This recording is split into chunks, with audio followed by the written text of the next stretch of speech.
اس لیے اس مضمون کو کھول کر پیش کرنے کی ضرورت ہے۔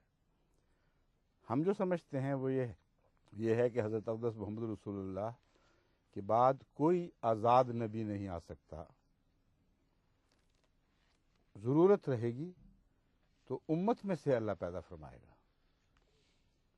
باہر سے لانے کی ضرورت نہیں۔ اب ان کے عقیدے کی مثال اس طرح پیش کی جا سکتی ہے کہ کسی کے گھر ڈاکہ پڑ جائے اور گھر والوں میں سے یہ فیصلہ ہو کہ کسی کو توفیق نہیں ہے کہ اس کا مقابلہ کر سکے۔ جس شان کا پہلوان چاہیے ڈاکے کے وقت اپنے گھر کے دفاع کے لیے، اس شان کا پہلوان گھر میں موجود نہیں، نہ ہو سکتا ہے۔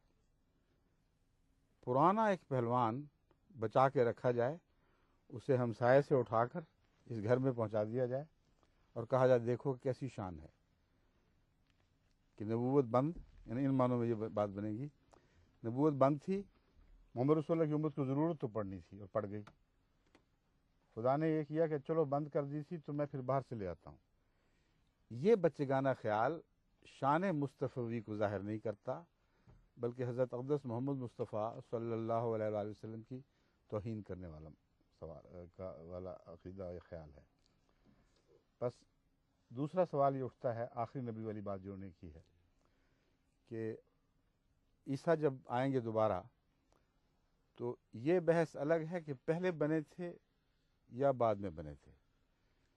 یہ سوال ہے کہ حضرت محمد مصطفیٰ صلی اللہ علیہ وآلہ وسلم کے وصال کے بعد دنیا آخری نبی کون سا دیکھے گی؟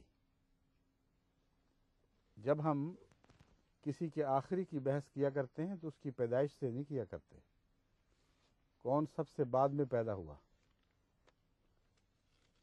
حضرت صلی اللہ علیہ وآلہ وسلم سے حضرت عیسیٰ علیہ السلام پہلے پیدا ہو گئے تھے اور رسول اکرم صلی اللہ علیہ وآلہ وسلم بعد میں پیدا ہوئے، اس لیے آخری کی بحث کے وقت پیدائش کی بات نہیں ہوا کرتی، یہ بات چلتی ہے بعد میں فوت کون ہوا ہے۔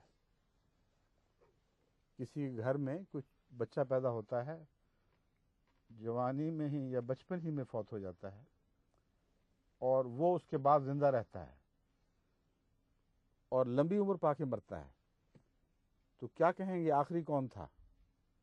وہ بچہ جو پہلے پیدا ہوا تھا یا وہ باپ جو سب سے اس کے بہت بعد میں فوت ہوا ہے؟ آخری وہی ہے جو وفات کے لحاظ سے آخری ہوتا ہے۔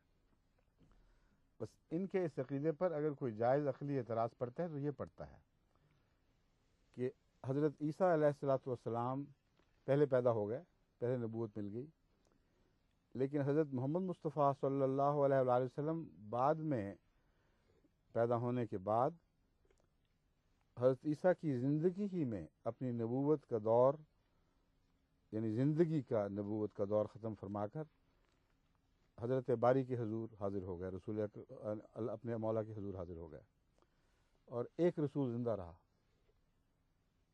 1400 سال ہو گئے ہیں ان کے عقیدے کو، اب تک وہ زندہ بیٹھا ہے۔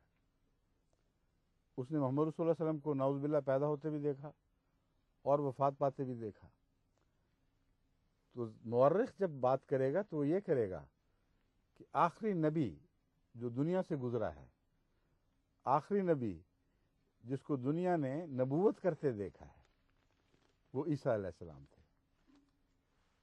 یہ ایک نقطہ نظر ہے جس کو کھول کر عوام الناس کو بتانے کی ضرورت ہے۔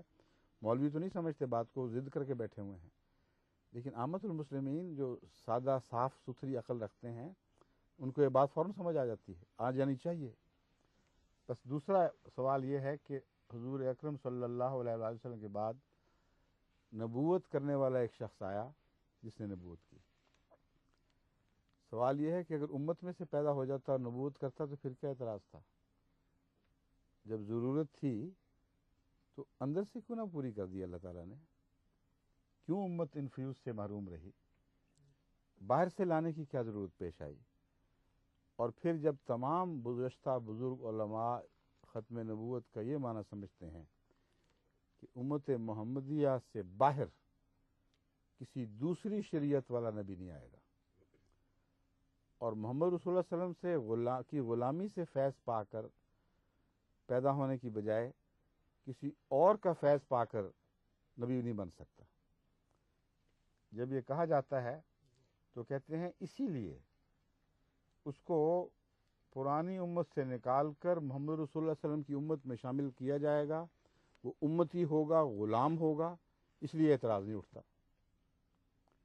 تو ہم کہتے ہیں پھر بحث صرف اتنی ہے کہ امت میں سے پیدا ہوگا اور غلام ہوگا, یا باہر کی امت کی غلامی کو پرانے آقا سے کاٹا جائے گا, پرانی شریعت سے اس کو الگ کیا جائے گا اور امت محمدیہ میں ایک فرد بنا کر امت محمدیہ کا وجود بنایا جائے گا.